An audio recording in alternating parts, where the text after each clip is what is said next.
Oi! O meu nome é Clarissa Ganzer e demorou bastante para eu fazer esse vídeo. Já tinha comentado sobre ele no final de 2021, que eu citei algumas obras e ia brevemente relacioná-las com arquitetura e urbanismo, e eu vou fazer isso nesse vídeo aqui. Eu queria muito fazer uma live, porque daí a gente pode fazer isso de uma maneira espontânea. Até eu quero deixar esse vídeo sem cortes, para que fique mais natural, mas infelizmente meu canal é tão insignificante que eu não tenho seguidores suficientes, por enquanto. Então, vamos fazer como é possível. Os livros que eu tinha comentado são este, 1984, do George Orwell, que eu vou resumir ele brevemente e vou resumir bem como eu lembro quando eu li, há mais ou menos uns 10 anos. Então, é uma sociedade hipotética, super autoritária, em que as pessoas estão constantemente vigiadas. Tem uma teletela que meio que conversa com as pessoas e vigia elas, e tem o grande irmão, que é o Estado, o governo, que o grande irmão está de olho em você, que está constantemente observando o que as pessoas fazem. E o termo Big Brother, ele vem daqui, ele vem por causa desse livro, porque o Big Brother, que é o grande irmão, ele está observando as pessoas, o Big Brother está de olho em você nesse livro, e por isso Big Brother é alusivo a programas de reality show como o Big Brother que nós temos. O outro livro é Admirável Mundo Novo, do Aldous Huxley, que foi um livro que acho que mudou a minha vida, assim, principalmente porque ele foi escrito há quase 100 anos, há quase um século, e ele descreve frases e valores e um modo de vida assustadoramente muito similar ao que nós temos hoje em 2022. E isso é estranhamente bizarro. E nesse livro, o que é? Uma sociedade no futuro, em que as pessoas elas não são mais concebidas naturalmente, não existe mais família, pai e mãe são palavrões, as pessoas elas não ficam muito tempo uma com as outras, elas já têm uma determinação no que elas vão, no que elas vão trabalhar desde que elas são muito crianças, e elas são condicionadas para isso. É tudo muito estimulante na arquitetura, é tudo muito sensorial, tem perfume, tem som, né? Quando as pessoas se sentem tristes, amuadas, elas não precisam pensar sobre a vida e refletir, a partir daí evoluir como ser humano. Elas tomam um soma, que é uma droga que vai fazer com que elas se sintam bem de novo. E é isso.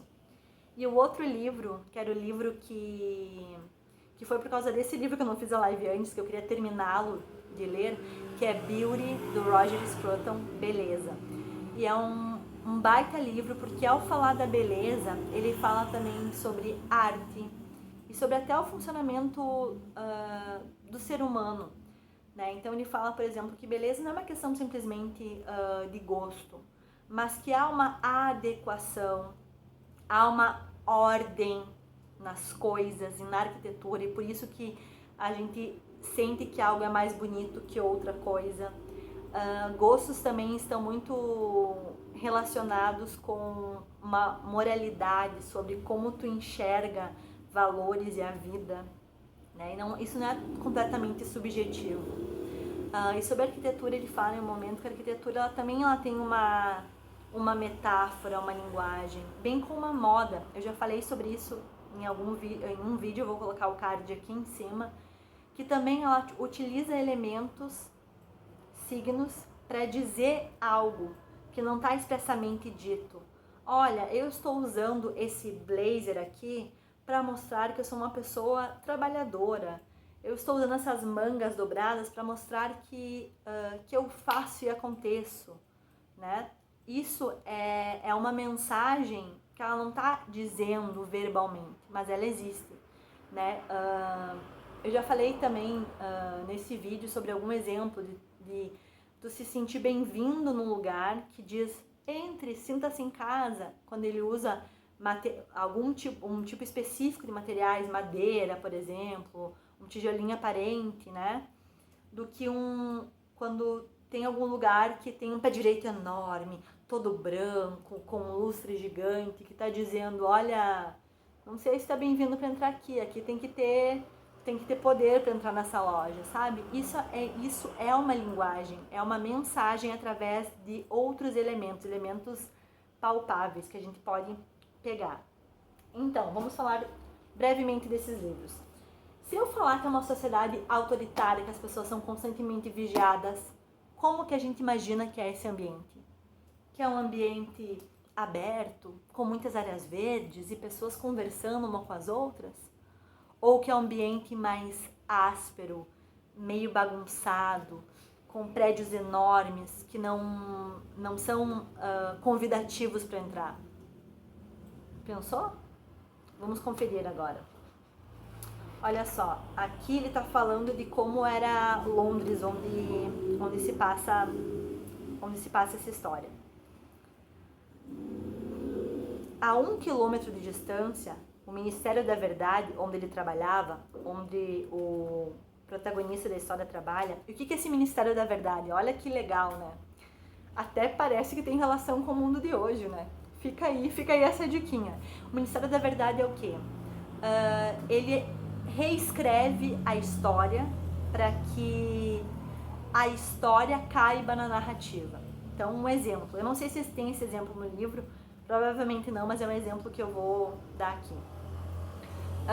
Eu anuncio que eu vou gerar 10.000 empregos.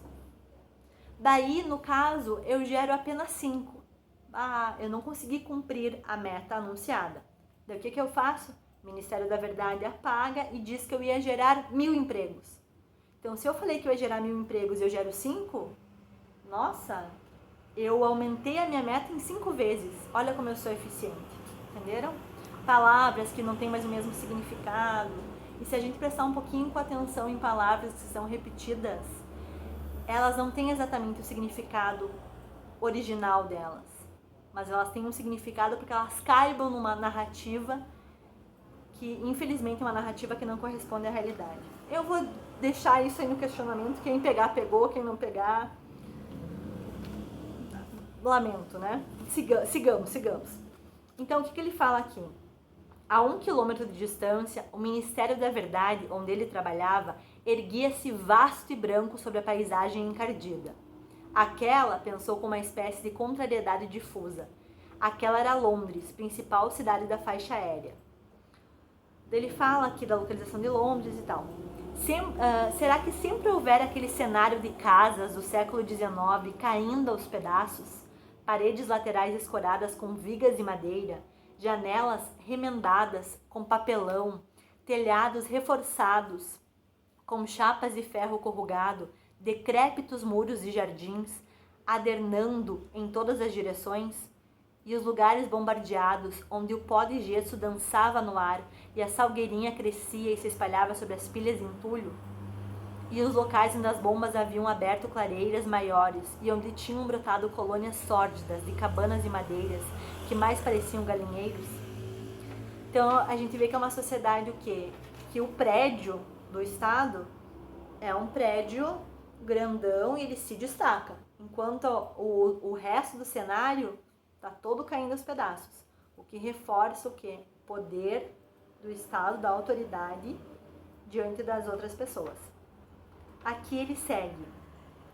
Comentava-se que o Ministério da Verdade continha 3.000 salas acima do nível do solo e ramificações equivalentes abaixo. Depois ele fala aqui do Ministério do Amor, que é outro ministério também, que na verdade não fala sobre amor, fala sobre ódio. O ministério desses, o realmente apavorante era o Ministério do Amor, que fala sobre ódio. Então, se a gente está pensando nisso, como é que vai ser essa arquitetura? Ela vai ser uma arquitetura ensolarada, que aquece com cores quentes como o vermelho, ou vai ser uma arquitetura mais hostil? O edifício não tinha nenhuma janela. Então aqui a gente vê que essa autoridade do Estado aqui nesse livro, em 1984, ela é reforçada e traduzida pela arquitetura. O que é muito legal, e é isso que me fascina na arquitetura, pensar que ela tem um texto sem ser em texto, né? Agora vamos para Aldous Huxley em Admirável Mundo Novo, que é um dos meus livros preferidos. Esse livro é muito legal porque ele parece um pouco teatro. Ele está descrevendo uma cena aqui, que acontece num lugar, e depois, simultaneamente, ele começa a descrever uma cena em outro lugar. Que me lembra muito uma peça de teatro em que eu tenho a luz iluminando uma fala aqui e depois esses personagens congelam ou saem discretamente de cena e depois eu tenho a luz iluminando outro cenário no mesmo palco, sabe? Então é muito legal. Olha só o que acontece nesse livro. Esse livro, vamos recapitular. Sociedade futurística, sem vínculos, que as pessoas nunca ficam tristes e quando ficam, usam uma droga. Que, as pessoas elas não envelhecem aqui.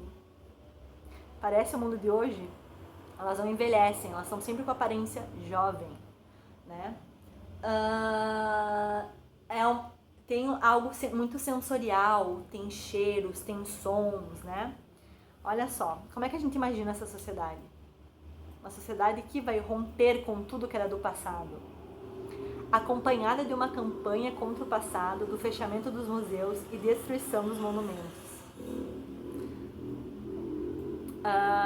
Aqui ele fala sobre Londres também. Olha só, Londres, eles estão sobrevoando, né? Que também se passa em Londres, nessa sociedade do admirável mundo novo.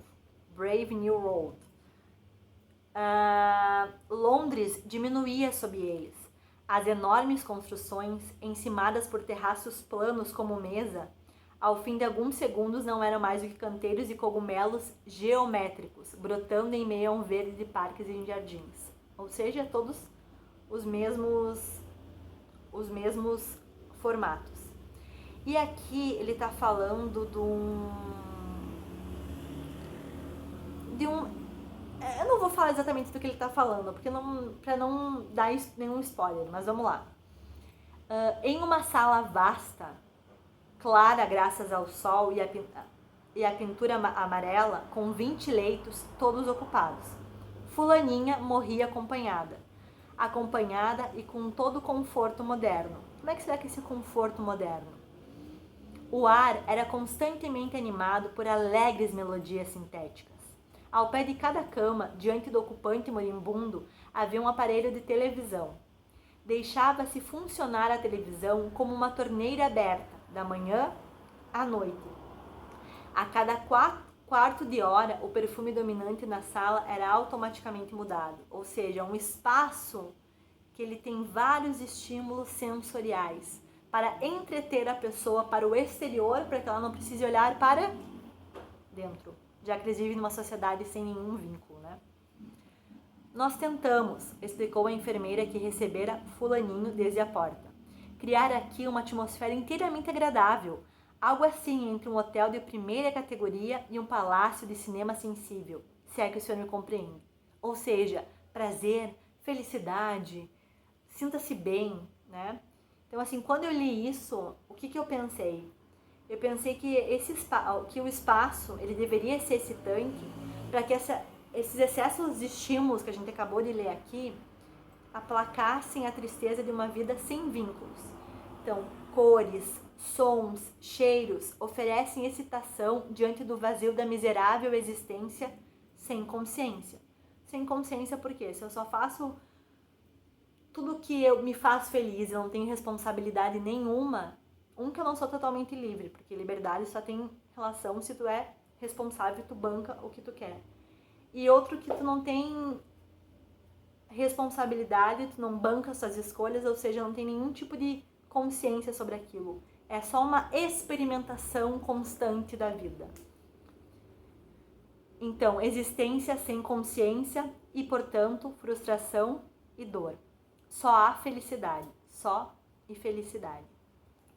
Que é um pouco essa sociedade. Então, essa arquitetura super com ambientes, né, no caso, com cheiros e com música, ela faz o quê?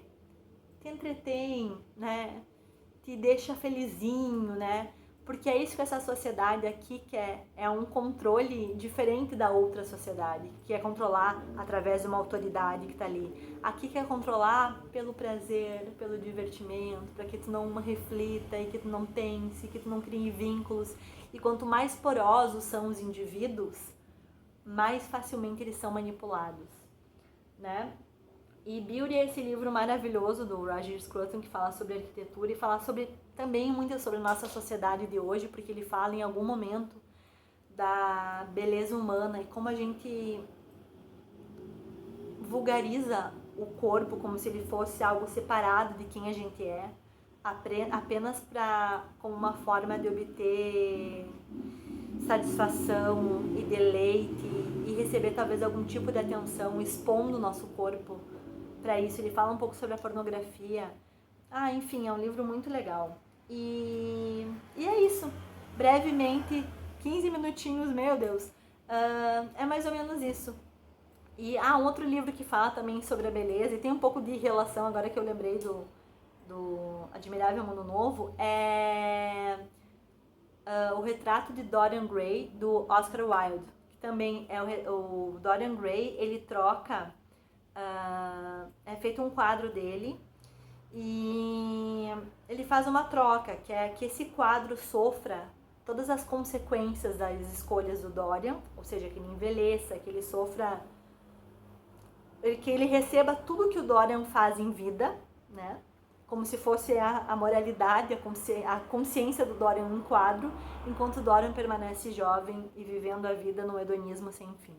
E é um livro muito legal também, porque tem uma ironiazinha, tem uma figura que seria a figura do demônio, talvez, que é uma figura muito instigante, assim, e muito divertida de acompanhar. E que também tem muito a ver com esse mundo de hoje, que é focado em permanecer jovem e feliz, e que faça o que faz você feliz. Se te faz feliz, não tá errado. Meu Deus, o maior problema do mundo é o que importa é ser feliz. Não que a gente queira sofrer, mas eu acredito que ser responsável e ser coerente é mais significativo, né? Aliás, vaidade e pertencimento. Com essas duas características é possível dominar tudo. Faça as pessoas se sentirem especiais e faça elas se sentirem parte de algo.